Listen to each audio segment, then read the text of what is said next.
الحمدللہ رب العالمین الصلاۃ والسلام علی خاتم النبیین اما بعد اعوذ باللہ من الشیطان الرجیم بسم اللہ الرحمن الرحیم والذی جعل الشمس ضیاء والقمر نورا وقدره منازل لتعلموا عدد السنین والحساب۔ فہم الریاضی کا لیکچر نمبر 5 ہے، لیکن یہ جو لیکچر ہے یہ اصل میں یہ ہمارے فہم الفلکیات کے ساتھ براہ راست وابستہ ہے، لہذا اس پر کافی غور کرنا چاہیے۔ یہ بات یاد رکھنا چاہیے کہ یہ بنیادی چیزیں اگر آپ کو آتی ہوں تو بہت زیادہ انشاءاللہ آپ کو فلکیات کو جاننے میں فائدہ ہوگا اور آسانی ہوگی۔ ابھی تک جو کچھ ہوا ہے اس کے بارے میں عرض کر لوں کہ وہ ویسے نہیں ہوا، اس کی بھی بڑی ضرورت ہے۔ آپ مہربانی کر کے اس کو اچھی طرح سمجھ لیں اور پڑھیں۔ انشاءاللہ اگلے ہفتے ہم کوشش کریں گے کہ اس کا امتحان لے لیں، امتحان بھی آپ کے فائدے کے لیے، تاکہ آپ کو معلوم ہو جائے کہ آپ کو کتنا سمجھ میں آ گیا ہے۔ اور یہ درمیان میں ایک بات اور بھی سمجھنی چاہیے کہ اس دفعہ ہم نے کچھ کہ اگرچہ کتاب میں اردو اور انگریزی ساتھ ساتھ لکھی ہوئی ہے، لیکن بعد میں تجربے سے معلوم ہوا کہ انگریزی کے نام ہمارے ہاں حسابات میں استعمال ہوتے ہیں، جیسے سائن کوسائن وغیرہ، اس کے نام کیلکولیٹر کی وجہ سے بڑے مشہور ہیں، تو اس کو لوگ آسانی سے جان لیتے ہیں۔ لیکن اردو والے چونکہ معروف نہیں ہے، جیسے جتا، جا، یہ عام لوگوں کو تو پتہ ہی نہیں ہے، استاذوں کو بھی پتہ نہیں جو اسکول کے ہیں، لہٰذا اگر کوئی سمجھنا ہو تو ظاہر ان کے پاس اگر جائیں گے تو ان کو بھی اس کا کچھ پتہ نہیں ہوگا۔ تو ایسی صورت میں ہم نے کہا کہ صرف ایک ہی چیز ہم باقی رکھیں۔ یہ ابھی گروپ میں اس بارے میں بات بھی ہوئی تھی، کچھ لوگ شاید سمجھتے تھے کہ شاید ہم لوگ انگریزی کا بلا وجہ استعمال کر رہے ہیں اور وہ چاہتے ہیں کہ انگریزی کے استعمال کو بالکل موقوف کیا جائے، تو ٹھیک ہے، بالکل صحیح ہے۔ اپنے طور پہ اپنا کمپیوٹر اگر ہم بنا لیں انشاءاللہ، اور کیلکولیٹر بھی ہم اپنا بنا لیں جس پہ ہمارے ہی تمام چیزیں ہوں، تو پھر یہ کوئی مشکل نہیں ہوگا۔ لیکن اگر ان کے کیلکولیٹر کو اور ان کے کمپیوٹر کو ہم استعمال کریں گے تو پھر ظاہر ان کی چیزوں کو تو جاننا پڑے گا۔ جیسے آپ وہاں سے کار منگائیں تو اس کار کے جو بیان وغیرہ ہوگا وہ سارا کچھ ان کے مطابق ہوگا، تو اس طریقے سے ہم لوگ مجبوراً یہ استعمال کرنا ہے۔ اور اس وقت میں آپ کے پاس اتنا ٹائم بھی نہیں کہ تفصیل کے ساتھ آپ کو سمجھایا جا سکے، تو ہم نے وقت کو بھی کم سے کم رکھنا ہے اور سمجھانا بھی زیادہ سے زیادہ ہے۔ تو اس میں ہم زبان کا جو بیریئر ہے، جو رکاوٹ ہے، اس کو ہم دور کرنا چاہتے ہیں۔ تو لہٰذا آپ جو ریاضی کے استعمالات ہیں تو آپ کے لیے تو اردو کے استعمالات بھی نہیں ہیں، انگریزی کے بھی نہیں ہے، چونکہ آپ نے اس کے اردو کے بھی تو پڑھے ہوئے نہیں ہیں۔ تو آپ چاہے انگریزی کا اس میں سیکھ لیں چاہے اردو کا سیکھ لیں، دونوں پہ ایک ہی وقت لگے گا، لیکن آپ کو فائدہ اس میں زیادہ ہوگا۔ تو اس وجہ سے میں عرض کروں گا، میرا ایک اصول ہے، میں کہتا ہوں انگریزیت بری ہے، انگریزی بری نہیں ہے۔ تو اس طریقے سے انگریزی مسلمانوں میں زیادہ انگریز بھی ہیں اور ماشاءاللہ ان میں اولیاء اللہ بھی ہیں، تو انگریزی برا نہیں ہے، انگریزیت بری ہے۔ تو ہم انگریزیت سے بچنا چاہیں گے، انگریزی کو استعمال کر سکیں گے، اس میں کوئی حرج نہیں ہے۔ تو بہرحال یہ ہے کہ آپ اس کو اچھی طرح سمجھیں اور جو مشق ہے ان کی اچھی طرح کر لیں، پھر اس کے بعد انشاءاللہ آپ کو اس کے بارے میں انشاءاللہ لذیذ تفصیل کے ساتھ آپ کو معلوم ہو جائے گا۔ پھر اس کے بارے میں انشاءاللہ اس کا جو امتحان ہوگا تو اس امتحان کے ذریعے سے آپ کو معلوم ہو جائے گا کہ کتنے پانی میں آپ۔ جیومیٹری، علم ہندسہ اس کو کہتے ہیں۔ یہ علم زمین کی پیمائش کے لیے ایجاد ہوا تھا۔ اب اس وقت یہ وہ علم ہے جو کائنات میں نقاط، خطوط، زاویوں، سطحوں، شکلوں، ان کی تشریحات، رابطوں سے متعلق بحث کرتا ہے اور ان سے متعلق اصولوں، قوانین اور نظریات کو زیر بحث لاتا ہے۔ چونکہ ہر علم کا ایک بنیاد ہوتا ہے، تو اس علم کے جو بنیادیں ہیں وہ بتائی جا رہی ہیں۔ ان میں اصول متعارفہ ہے، یعنی جن کو ایگزیمز کہتے ہیں، یہ وہ اصول ہیں جن کو بغیر دلیل کے ماننا پڑتا ہے۔ اس کو میں سائنس کے عقیدے کہتا ہوں کہ یہ سائنس کے عقیدے، کیونکہ ظاہر بغیر دلیل کے تو آپ جو چیز مانتے ہو عقیدہ ہی ہو سکتی ہے۔ تو بہرحال یہ اصول متعارفہ کہلاتے ہیں۔ اصول موضوع وہ ہے یہ وہ اصول ہے جن کا کوئی منطقی بنیاد ہوتی ہے اور اس پر بحث بھی ہو سکتی ہے۔ یعنی یہاں پر دیکھ کر اصول متعارفہ پر منطقی بحث نہیں ہو سکتی۔ تو جب ہم اسلام کی باتیں بتاتے ہیں یؤمنون بالغیب، تو یہ سائنسدان ہمیں تنگ کرتے ہیں کہ اس کی دلیل لے آؤ، تو ہم کہتے ہیں تمہارے سائنس میں بھی تو ایسی چیزیں جن کو مانتے ہو، دلیل کے مانتے ہو، تو وہاں پر پھر اعتراض کیوں نہیں کرتے ہو؟ نقطہ، یہ اصول متعارفہ میں سے ہے، اس لیے اس کی صحیح تعریف ممکن نہیں۔ نقطہ اصل میں کائنات کے اندر کسی مقام کا ایک ایسا تعین ہے کہ اس کے ساتھ کوئی بعد وابستہ نہ ہو، مثلا نہ اس کی موٹائی ہو، نہ لمبائی ہو، نہ چوڑائی ہو، بس کا وجود تو ہوتے ظاہر کرنے کے لیے ہمارے پاس کوئی طریقہ نہیں ہوتا۔ کاغذ پر ہم جس کو نقطہ کہتے ہیں وہ نقطہ نہیں، صرف نقطے کا اظہار ہے، کہتا نقطہ اس کے اندر ہے جو کہ نظر نہیں آ سکتا، جو نظر آ رہا ہے وہ نقطہ نہیں، کیونکہ تو نقطہ سے بہت موٹا ہے۔ خط مختلف نقاط کے آپس میں ملاپ سے خط بنتا ہے، اس کی لمبائی لامحدود ہوتی ہے اور موٹائی صفر ہوتی ہے۔ شعاع شکل میں ایک خط اے بی دکھایا گیا ہے۔ اگر اس خط اے بی کو نقطہ اے سے نقطہ بی کی طرف بڑھاتے جائیں اور بی پر نہ روکے بلکہ کہیں نہیں روکے، تو اس طرح جو لامحدود خط حاصل ہوگا اس کو ہم شعاع کہیں گے، شعاع اے بی۔ اس میں نقطہ اے اس شعاع کا سرا کہلائے گا۔ یا سامنے کے شکل میں دو شعاعیں اے بی اور اے سی دکھائی گئی ہیں، ان کا سرا اے مشترک ہے۔ یہ شعاعیں ایک زاویہ بی اے سی بناتی ہے۔ بی سے شروع ہوتا ہے، اے پہ سے گزر کر سی پہ جب جاتا ہے تو یہ ایک زاویہ بناتی ہیں، جس میں دونوں شعاعوں کا مشترک سرا زاویہ کا راس کہلاتا ہے۔ اس کو زاویہ سی اے بی بھی کہہ سکتے ہیں۔ دوسرے لفظ میں زاویہ دو ہم سرا غیر مخط شعاعوں پر مشتمل ہوتا ہے۔ قائمۃ الزاویہ نقاط اے بی سی ایک ہی خط پر اگر واقع ہیں، زاویہ بی اے ڈی اور زاویہ ڈی اے سی اگر برابر ہو، یہ دونوں قائمہ زاویہ ہیں، جس کا مطلب یہ ہوتا ہے کہ اس میں 90 درجے ہوتے ہیں، کیونکہ پورے دائرے کی ایک چوتھائی کے برابر ہو جائیں گے۔ اگر پورے دائرے کو 360 درجے سمجھائے تو اس کی چوتھائی 90 درجے کی ہوتی ہے۔ جو گنیا کا لفظ استعمال ہوتا ہے معماروں میں، تو گنیا 90 درجے کا ہوتا ہے۔ زاویہ کی پیمائش اس کے لیے جو آلہ استعمال ہوتا ہے اسے ڈی کہتے ہیں، کیونکہ انگریزی حرف ڈی کے شکل کا بنا ہوتا ہے۔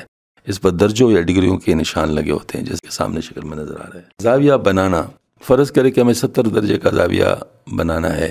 ہم ایک شعاع اے بی کھینچتے ہیں اور ڈی کو اس طرح رکھتے ہیں کہ اس کا مرکز نقطہ اے پر ہو، جو ڈی کا مرکز ہے وہ اے پر ہونا چاہیے، اور اے بی صفر کے نشان سے گزرے، یعنی اے بی جو ہے وہ جو صفر کا نشان ہے اس سے گزرے۔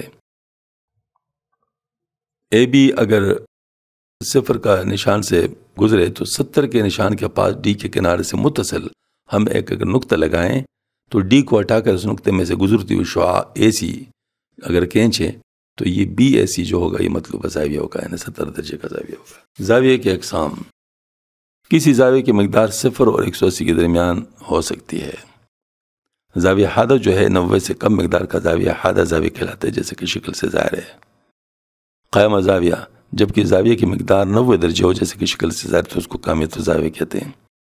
اور منفرجہ زاویہ، جبکہ زاویہ کی مقدار 90 سے زیادہ ہو جیسے کہ شکل میں تو اس کو منفرجہ زاویہ کہتے ہیں۔ کمپلیمنٹری زاویہ، اگر دو زاویوں کی مقداروں کا مجموعہ 90 درجے ہو تو انہیں کمپلیمنٹری زاویہ کہتے ہیں، جیسے کہ شکل میں زاویہ اے بی سی اور سی بی ڈی مجموعہ، ان دونوں کا مجموعہ 90 ہے، اس لیے دونوں آپس میں کمپلیمنٹری ہے۔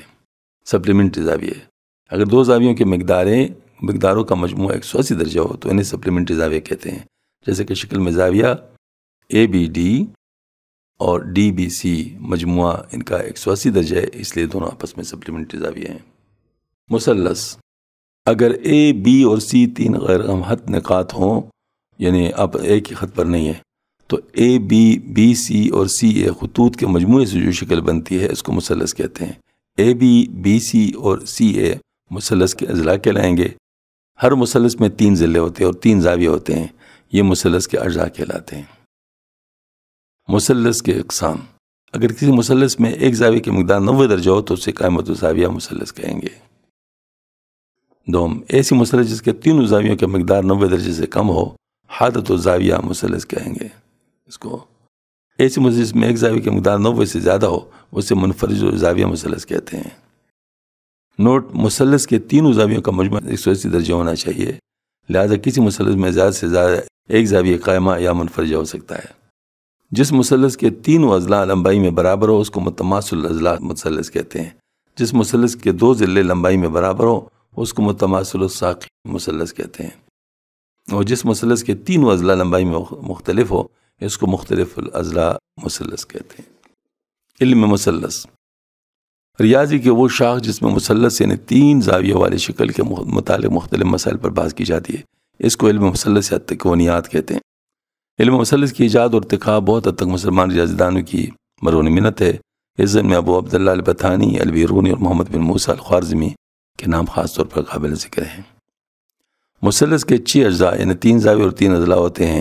اگر ان میں سے 3 اجزاء جن میں کم از کم ایک ضلع معلوم ہو تو اس کے دیگر اجزاء معلوم کیے جا سکتے ہیں۔ مثلث کے نامعلوم اجزاء کو معلوم کرنے کے عمل کو مثلث کا حل کرنا کہتے ہیں۔ اس لیے ہمیں زاویے کے مثلثی نسبتوں کی ضرورت پڑتی ہے۔ یہ بہت اہم ہے، اس کو اچھی طرح غور سے دیکھیں، کیونکہ ہمارے جو فلکیات کی بہت ساری چیزیں اس پہ قائم ہوں گی۔ مثلثی نسبتیں یہ بہت ضروری چیزیں ہیں، جاننا چاہیے۔ ہمارے کیلکولیٹر میں اسی کے چیزوں کا استعمال ہوتا ہے۔ قائمۃ الزاویہ مثلث کے کوئی سے دو اضلاع کی نسبت کو مثلثی نسبت یا تکونی نسبت کہتے ہیں۔ اب سامنے قائمۃ الزاویہ مثلث ہے، بی زاویہ قائمہ زاویہ ہے، 90 درجے ہے، اے اسی دونوں حادہ زاویہ ہو جائیں گے۔ لہذا بی سی جو اے کا متقابل اضلاع ہے، یعنی زاویہ اے جو بنا ہوا ہے سی اے بی کے طور پر، یہ اس کا متقابل اضلاع ہے، اسے عمود کہتے ہیں۔ یا یوں سمجھ لیے کہ جس خط پر کوئی چیز کڑی ہو تو اس کو عمود کہتے ہیں، لیکن چونکہ آپ کس طریقے سے بھی اس کو کھڑا کر سکتے ہیں، لہٰذا ہم کہہ سکتے ہیں کہ یہاں پر جس کو آپ سامنے لے رہے ہیں تو ایک اس میں قاعدہ ہوگا، دوسرا عمود ہوگا۔ دوم اے بی کو اے کا متصل ضلع کہتے ہیں، اس ضلع کو مثلث کا قاعدہ بھی کہتے ہیں، کیونکہ یہ جو اے بی ہے، یہ زاویہ اے جو ہمارے پاس بنا ہوا ہے، اس کا اگر مقابل عمود ہے تو اس کے ساتھ والا جو ضلع ہوگا وہ قاعدہ کہلائے گا۔ اور اے سی کو مثلث کا وتر کہتے ہیں، یعنی اس کے دونوں کو ملانے والا گویا عمود کے سرے کو اور قاعدہ کے سرے کو ملانے والا جو خط ہوگا یہ وتر کہلائے گا۔ مسئلہ فیثاغورس، قائمۃ الزاویہ مثلث میں جیسے کہ شکل میں دکھایا گیا ہے، عمود کا مربع جمع قاعدہ کا مربع مساوی وتر کا مربع، یا دوسرے لفظوں میں اے سی اسکوائر مساوی اے بی اسکوائر جمع بی سی اسکوائر۔ اس مسئلہ کو مسئلہ فیثاغورس کہتے ہیں۔ اگر قائمۃ الزاویہ مثلث میں وتر یعنی اے سی 5 سینٹی میٹر ہو اور قاعدہ یعنی اے بی 4 سینٹی میٹر ہو تو عمود کی لمبائی معلوم کر لے۔ تو عمود کا اسکوائر جمع قاعدہ اسکوائر مساوی وتر کے اسکوائر، اس میں وتر اور قاعدہ کی قیمتیں رکھ کر اس کو حل کیا جا سکتا ہے، چونکہ ہمیں سامنے معلوم ہوگا کہ اے سی کا خط 5 سینٹی میٹر ہے اور اے بی کا خط 4 سینٹی میٹر ہے، عمود ہمیں معلوم نہیں ہے۔ تو ہمیں عمود اگر معلوم کرنا ہے تو عمود اسکوائر جمع 4 اسکوائر مساوی ہے 5 اسکوائر، عمود اسکوائر جمع 16، چونکہ 4 اسکوائر 16 بنتا ہے اور 5 اسکوائر 25 بنتا ہے، تو عمود اسکوائر جمع 16 مساوی 25، تو عمود اسکوائر مساوی 25 منفی 16، تو 25 منفی 16 9 بنتا ہے، تو عمود اسکوائر 9 بن گیا، تو عمود 9 کا جذر بن گیا اور وہ 3 آتا ہے۔ پس وتر کے مربع سے قاعدہ کا مربع تفریق کیا تو عمود کا مربع معلوم ہو گیا، اس کا جذر معلوم کیا تو اس کا جواب 3 آیا اور یہی عمود ہے، پس عمود کی لمبائی 3 سینٹی میٹر ہے۔ یہ ذرا تھوڑا سا آپ لوگوں کو جاننا پڑے گا، یہ مساوات کا جو استعمال ہے۔ دیکھیں نا، ہم نے کیا کیا اس میں، عمود اسکوائر تو ہمیں معلوم نہیں ہے، 4 اسکوائر اور 5 اسکوائر معلوم ہے جمع 16۔ اب اس میں یہ ہے کہ اگر آپ اس میں جو دائیں طرف اور بائیں طرف مساوی کے ہیں اس سے دونوں سے آپ 16 نکالیں تو 16 منفی 16 صفر ہو جائے گا، تو صرف عمود اسکوائر رہ جائے گا، اور 25 منفی 16 جو ہے 9 ہو جائے گا۔ تو یہی ہم نے کیا ہے۔ تو اب عمود اسکوائر جب مساوی 9 ہے تو عمود اس کا جذر آ گیا، تو اس کا جذر جو ہے نا وہ 3 سینٹی میٹر ہو گیا۔ مثال، ایک سیڑھی دیوار پر 8 میٹر کی بلندی پر لگی ہوئی ہے، جبکہ اس کا پایا دیوار سے 6 میٹر کے فاصلے پر ہے، سیڑھی کی لمبائی معلوم کیجیے۔ اب دیکھیں نا، دیوار ہے، سیڑھی ہے، دیوار جہاں سے سیڑھی پہنچی ہے وہ 8 میٹر کے فاصلے پر ہے، اور سیڑھی کا جو نیچے والا حصہ وہ 6 میٹر دیوار سے دور ہے۔ تو گویا کہ ایک مثلث قائمۃ الزاویہ بن گیا جس میں عمود یہ 8 میٹر ہے اور قاعدہ 6 میٹر ہے۔ تو اب سیڑھی کی جو لمبائی ہے وہ وتر ہو گیا، لہذا ہم لکھ سکتے ہیں کہ عمود اسکوائر جمع قاعدہ اسکوائر مساوی وتر اسکوائر۔ تو عمود اس میں ہمارے پاس عمود چونکہ ہمارے پاس 8 میٹر ہے تو 8 اسکوائر اور جمع 6 اسکوائر مساوی وتر اسکوائر، تو 8 ضرب 8 64 اور 6 ضرب 6 36، تو 64 جمع 36 مساوی وتر اسکوائر۔ تو وتر اسکوائر برابر ہو گیا 100 کا، اور وتر 100 کا جذر ہو گیا جو کہ 10 آتا ہے، پس سیڑھی کی لمبائی 10 میٹر ہونی چاہیے۔ قائمۃ الزاویہ مثلث کا حل۔ مثلث کے نامعلوم اجزاء کی مقدار معلوم کرنے کو مثلث کا حل کرنے کہتے ہیں۔ قائمۃ الزاویہ مثلث کے حل کی کئی صورتیں ہیں۔ پہلی صورت جب ایک ضلع اور ایک زاویہ کی مقدار معلوم ہو، دوسری صورت جب وتر اور ایک زاویہ کی مقدار معلوم ہو، تیسری صورت جب صرف 2 اضلاع کی مقدار معلوم۔ علم مثلث کے کئی فائدے ان کے بیان سے پہلے زاویہ صعود اور زاویہ نزول کو سمجھنا ضروری ہے۔ زاویہ صعود اور زاویہ نزول۔ اے بھی ایک افقی خط ہے، نقطہ اے ایک ناظر کی جگہ ظاہر کرتا ہے، یعنی یہاں آنکھ لگی ہوئی ہے۔ سی اور ڈی دو چیزوں کے مقامات ظاہر کرتے ہیں، ایک افقی خط کے اوپر ہے اور دوسرا نیچے ہے۔ اس صورت میں زاویہ سی اے بی، یہ مقام سی کا نقطہ اے سے زاویہ صعود کہلاتا ہے، یعنی اتنے زاویہ اونچائی پر جا رہا ہے، اور زاویہ ڈی اے بی مقام ڈی کا نقطہ اے سے زاویہ نزول کہلاتا ہے۔ زاویہ نزول سے مراد یہ ہے کہ اس افقی خط سے نیچے جو خط اے ڈی ہے وہ اتنا زاویہ بنا رہے ہیں، زاویہ نزول کہلاتا ہے۔ زاویہ صعود اور زاویہ نزول کی مقدار ایک حالت سے معلوم کی جا سکتی ہے عملاً۔